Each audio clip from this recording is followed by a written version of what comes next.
Assalamualaikum warahmatullahi wabarakatuh. Salam sejahtera bagi kita semua. Perkenalkan, nama saya Grisela Karniva Francisca Hayon dari Prodi PJKRF NIM 23105102230. Di sini saya akan menjelaskan tentang agama membangun persatuan dalam keberagaman.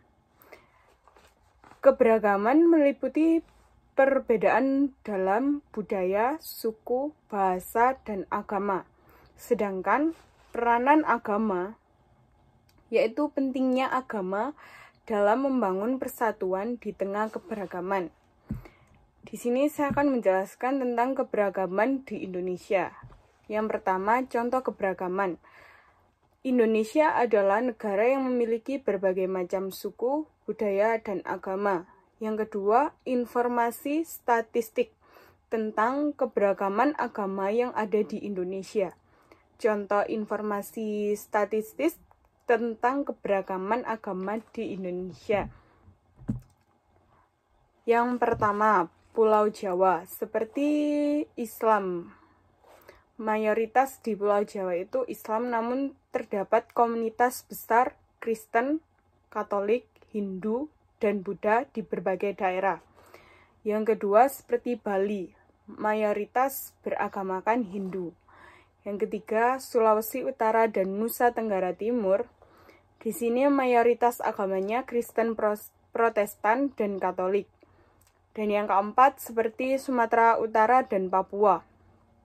Di sini keberagaman agama lebih merata dengan komunitas Islam, Kristen, Protestan, dan Katolik. Nah, di sini saya akan menjelaskan prinsip-prinsip agama yang mendorong persatuan. Yang pertama, kasih sayang dan toleransi. Semua agama mengajarkan pentingnya kasih sayang dan juga toleransi. Yang kedua, keadilan dan kesetaraan. Agama mendorong keadilan dan kesetaraan bagi semua orang. Yang ketiga, kerjasama dan gotong royong. Ajaran tentang pentingnya kerjasama dan gotong royong dalam masyarakat. Nah, saya akan menjelaskan lagi contoh ajaran agama. Yang pertama, Islam, konsep ummah dan ukhuwah atau persaudaraan. Yang kedua, Kristen, ajaran kasih dan pelayanan terhadap sesama.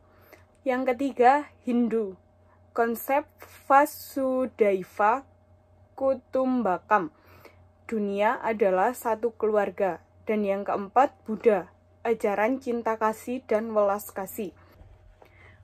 Peranan pemimpin agama. Yang pertama, sebagai agen perubahan. Yang kedua, mendorong dialog antar agama. Yang ketiga, mengadakan kegiatan sosial bersama. Yang keempat, edukasi dan pemberdayaan. Yang kelima, mendukung kebijakan inklusif. Yang keenam, mengatasi tantangan dan konflik. Di sini saya akan menjelaskan tantangan yang dihadapi.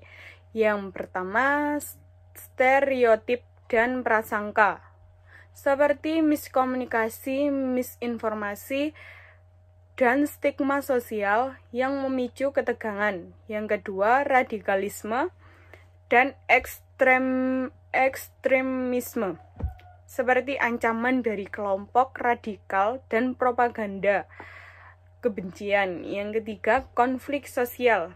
Nah, ini seperti pertikaian lokal dan intervensi eksternal yang memperburuk situasi. Yang keempat, diskriminasi dan ketidakadilan, seperti akses terbatas terhadap layanan publik dan kebijakan yang tidak adil. Yang kelima, kurangnya pendidikan toleransi, seperti contoh kurikulum pendidikan yang tidak mengajarkan toleransi dan kesadaran yang rendah. Yang keenam, tekanan ekonomi dan sosial, seperti kemiskinan dan migrasi, yang membawa perbedaan agama ke wilayah baru. Di sini saya akan menjelaskan lagi tentang peluang yang ada. Yang pertama, kerjasama antar agama. Contohnya, kalau kolaborasi dalam kegiatan sosial, kemanusiaan, dan budaya. Yang kedua, dialog dan pendidikan. Contohnya, pendidikan yang mengajarkan toleransi dan penghargaan terhadap agama lain. Yang ketiga, kebijakan pemerintah yang inklusif. Seperti contoh kebijakan yang mendorong kerukunan antar agama. Yang keempat, pengalaman dan pembelajaran. Ya, bisa diambil contoh seperti pengalaman dari berbagai daerah yang berhasil menciptakan sebuah kerukunan. Yang kelima, perayaan keberagaman. Seperti perayaan bersama hari-hari besar keagamaan. Lanjut, tentang peranan pendidikan agama. Yang pertama, mengajarkan nilai toleransi dan penghargaan. Contohnya kurikulum inklusif dan pembelajaran lintas agama. Yang kedua, membangun kesadaran dan pemahaman. Contohnya seperti dialog, diskusi, dan kegiatan ekstrakurikuler. Yang ketiga, membentuk sikap dan perilaku yang positif. Contohnya, teladan dari guru dan pendidikan karakter. Yang keempat, mencegah radikalisme dan ekstremisme. Seperti contoh pendidikan kritis dan program pencegahan. Yang kelima, memfasilitasi kerjasama dan kegiatan bersama, seperti proyek sosial dan perayaan hari besar agama. Yang keenam, mendorong kebijakan pendidikan yang inklusif, seperti kebijakan sekolah yang mendukung keagamaan dan pelatihan guru. Kita lanjut.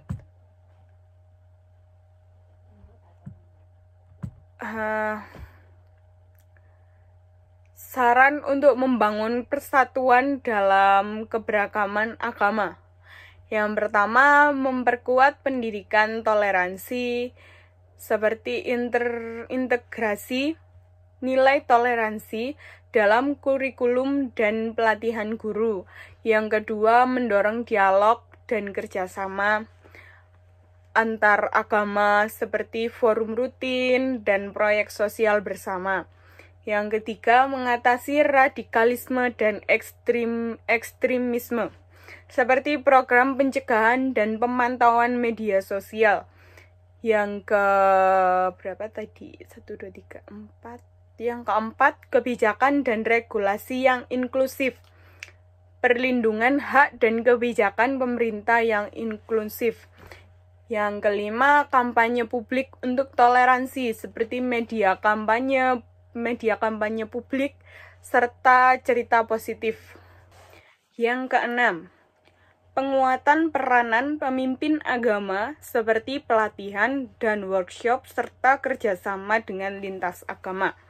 Di sini kita dapat menarik kesimpulan bahwa keberagaman sebagai kekayaan bangsa Indonesia merupakan kekayaan bangsa yang menciptakan tantangan dan peluang untuk membangun persatuan yang kokoh.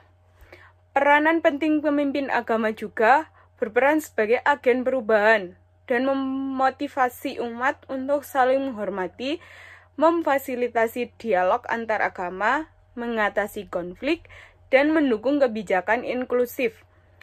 Pendidikan agama sebagai pilar penting pendidikan agama mengajarkan sebuah toleransi, menghargai perbedaan, dan membentuk sikap positif. Kolaborasi dan kegiatan sosial kerjasama antar agama dalam proyek sosial dan perayaan bersama memperkuat ikatan sosial, menghilangkan prasangka, dan memperkuat persatuan.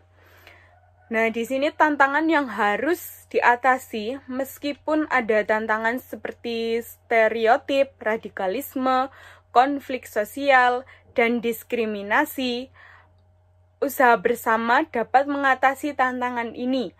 Pendidikan toleransi dan kebijakan inklusif penting untuk mengurangi ketegangan dan memperkuat juga kerukunan. Potensi untuk masa depan dengan kerjasama antar pemimpin agama, pendidikan yang tepat, dan mendukung masyarakat pemerintah Indonesia dapat menjadi contoh kerukunan antar agama di dunia dengan mengoptimalkan peranan agama. Sekian dari penjelasan saya. Mohon maaf bila ada salah kata atau ada kata-kata atau penjelasan saya yang kurang jelas. Mohon maaf. Sekian dari saya. Terima kasih. Assalamualaikum warahmatullahi wabarakatuh.